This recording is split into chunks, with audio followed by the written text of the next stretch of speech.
Oke, halo teman-teman. Di video kali ini, kita akan membahas outline mengenai topik dari study group yang akan kita pelajari nanti. Dan topiknya adalah the Mundell Fleming Model and the Exchange Rate Regime. Oke, jadi the Mundell Fleming Model ini sebenarnya merupakan lanjutan dari topik ISRM dan juga pengaruhnya terhadap agregat demand gitu yang sudah kita pelajari di chapter-chapter sebelumnya. Namun sekarang kita melepas asumsi closed economy gitu. Jadi kita sudah masuk ke small open economy gitu. Dan ini adalah outline yang akan dipelajari. Yang pertama, kita akan kenalan dulu dengan apa itu the Mundell Fleming Model. Kemudian, karena kita sudah membahas small open economy, maka kita akan melihat bagaimana sih cara kerjanya small open economy ini bila menggunakan floating exchange rate. Lalu apa bedanya ketika menggunakan fixed exchange rate? Selanjutnya kita akan membahas interest rate diferensial, lalu pro kontra antara floating dan juga fixed exchange rate, dan terakhir kita akan membahas bagaimana sih si the Mundell Fleming Model ini menjelaskan fluktuasi di short run dan bagaimana akhirnya dia bisa mencapai natural level of income-nya lagi di long run seperti itu. Oke, jadi di video ini kita akan mempelajari dulu apa itu the Mundell Fleming Model.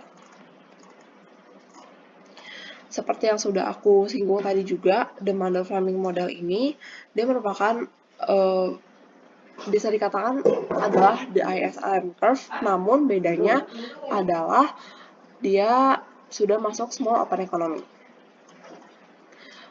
Nah, kita recall lagi apa itu small open economy. Jadi, small open economy itu merupakan sebuah negara yang dia itu pengaruhnya kecil terhadap perekonomian dunia. Jadi kebijakan yang dia pakai itu, kebijakan yang dia lakukan nggak akan mempengaruhi perekonomian dunia. Makanya di sini kita mengasumsikan domestic interest rate-nya atau R itu sama dengan world interest rate atau si R bintang ini. Gitu. Kalau dia nggak punya pengaruh apapun, makanya dia mengikuti si interest rate yang berlaku di dunia aja, kayak gitu. Dan kita juga mengasumsikan bahwa price level di domestik maupun di abroad gitu, fix. Nah, ini adalah asumsi yang kita pegang. Oke, pertama kita bahas dulu mengenai si IS curve. Seperti yang sudah kita pelajari juga di chapter sebelumnya, the IS curve itu kan menggambarkan keseimbangan di pasar barang dan juga jasa nih, the good market. Makanya kita bisa menggambarkan equation IS curve ini dengan C, I, dan juga G kalau di closed economy. Namun karena sekarang sudah masuk small open economy, artinya negara tersebut udah melakukan perdagangan internasional juga, maka unsur NX atau si net exportnya ini bisa kita masukkan ke dalam equation-nya. Gitu. Kemudian, seperti yang teman-teman bisa lihat, di sini unsur net exportnya itu ada tanda kurung E. Artinya dia dipengaruhi oleh exchange rate. Seperti itu. Nah, dan seperti yang kita tahu juga, net export dan juga exchange rate itu dia memiliki hubungan yang negatif. Karena kalau kita ingat-ingat lagi, real exchange rate itu kan merupakan perkalian antara nominal exchange rate dengan price level domestik dibagi dengan price level foreign. Nah, jadi ketika real exchange rate-nya itu meningkat, artinya price level domestik itu meningkatkan disebabkan oleh peningkatan di price level domestik. Nah, karena price level domestik meningkat, artinya sekarang barang di dalam negeri atau barang domestik jatuhnya relatif lebih mahal dibandingkan dengan barang di luar negeri. Akibatnya apa? Akibatnya ekspor kita menurun dan import kita meningkat. Nah, kalau kayak begini, net exportnya pun nilainya akan jadi turun kan, karena kalau kita ingat-ingat lagi, net export itu dihitung dari ekspor dikurang dengan import. Jadi kalau misalkan komponen ekspornya turun, dan si komponen importnya meningkat, maka itu akan membuat nilai NX-nya turun. Seperti itu. Dan gitu juga sebaliknya. Ketika si real exchange rate-nya itu menurun, artinya sekarang yang meningkat itu adalah si price level foreign. Karena sekarang barang impor jatuhnya relatif lebih mahal dibandingkan dengan barang domestik, maka ekspor kita akan bertambah. Karena orang-orang melihat, oh udahlah beli barang domestik aja gitu, barang di negara ini sekarang lebih murah loh. Gitu. Dan impor pun akan menurun.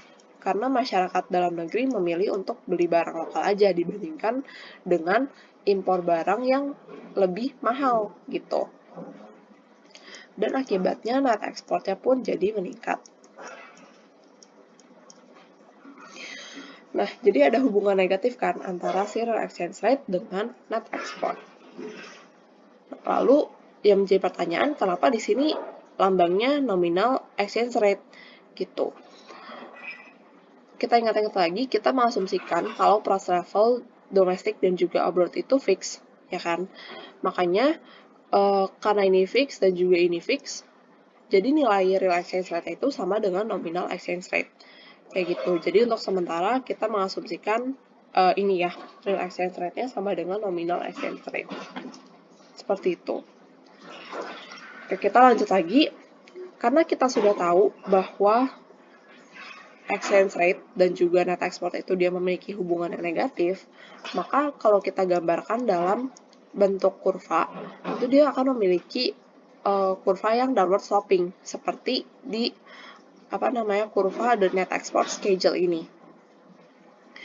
Kita bisa lihat kalau misalkan nih pertama-tama exchange rate itu berada di level ini, yang level pertama E1 ini. Maka nilai net exportnya adalah si NX1 di sini. Tapi ketika terjadi peningkatan exchange rate ke E2 ini, maka net exportnya itu akan turun kan, dan itu terbukti juga di sini. Digambarkan di yang ini nih, net exportnya pun turun dari NX1 sekarang ke NX2. Lalu dampaknya apa terhadap Keynesian cross? Seperti yang kita sudah lihat di sini, net export itu merupakan bagian dari persamaan Y ini kan. Dan kalau misalkan net exportnya itu turun, maka itu akan membuat plan expenditure pun menjadi lebih kecil. Dan itu digambarkan dengan shifting Keynesian cross dari yang biru ini ke yang merah. Dampaknya apa? Tercipta equilibrium yang baru nih. Yang tadinya ada di sini, ya kan, equilibriumnya itu menghasilkan income di level yang Y1 ini, sekarang berubah menjadi ke Y2 dan nilainya itu lebih kecil. Gitu. Kemudian tugas si IS curve ini merangkum hal tersebut. Jadi ketika terjadi peningkatan exchange rate, maka akan diikuti dengan penurunan income. Nah, karena ada hubungan negatif juga, maka IS curve-nya itu downward sloping. Ya kan? Lihat aja nih, ketika exchange rate-nya meningkat, maka output-nya pun menurun. Yang tadinya exchange rate 1 itu level of output-nya Y1, namun ketika exchange rate-nya meningkat ke E2, itu income level atau output levelnya jadi ke Y2. Seperti itu. Itu untuk the IS curve. Lalu bagaimana dengan LM curve-nya? Oke, sama seperti tadi, kita masih mengasumsikan domestic interest rate sama dengan world interest rate, dan price level at home dan juga abroad itu fix. Seperti itu. Nah, kita bisa ingat-ingat lagi apa yang terjadi gitu ya di keseimbangan pasar uang atau the money market. Itu kan terjadi ketika money supply sama dengan money demand. Makanya persamaan LM curve itu adalah M per P sama dengan L, R, Y, di mana R-nya itu interest rate. Namun karena sekarang kita sudah menggunakan world interest rate, maka di sini pun persamaan LM-nya berubah menjadi world interest rate. Nah, kalau misalkan di LM curve gitu ya, karena kita sudah ngomonginnya sekarang bagaimana pengaruh exchange rate, maka kita lihat dulu nih, apakah di persamaan LM curve ini ada unsur exchange rate. Kan nggak ada ya, di sini cuma ada M, money supply, P plus level, kemudian R bintang itu world interest rate, dan juga Y adalah income atau output. Nah, karena nggak ada hubungan apapun dengan exchange rate, nggak ada unsur exchange rate, maka LM curve-nya bentuknya itu ini, dia berbentuk vertikal gitu, menandakan LM curve nggak dipengaruhi oleh exchange rate. Seperti itu. Nah, bentuk LM curve yang vertikal ini akan kita gunakan sepanjang chapter The Mundell-Fleming Model. Gitu. Nah, karena sudah tahu bagaimana bentuk kurva IS dan juga kurva LM di small open economy, maka kita bisa menggambarkan keseimbangannya itu terjadi ketika keduanya berpotongan. Gitu. Dan ketika keduanya berpotongan, itu akan menghasilkan equilibrium exchange rate, gitu ya, dan juga si equilibrium income. Nah, mungkin itu penjelasan singkat mengenai the Mundell-Fleming Model. Dan nanti kita akan bahas lebih lanjut outline yang sudah disinggung di awal tadi.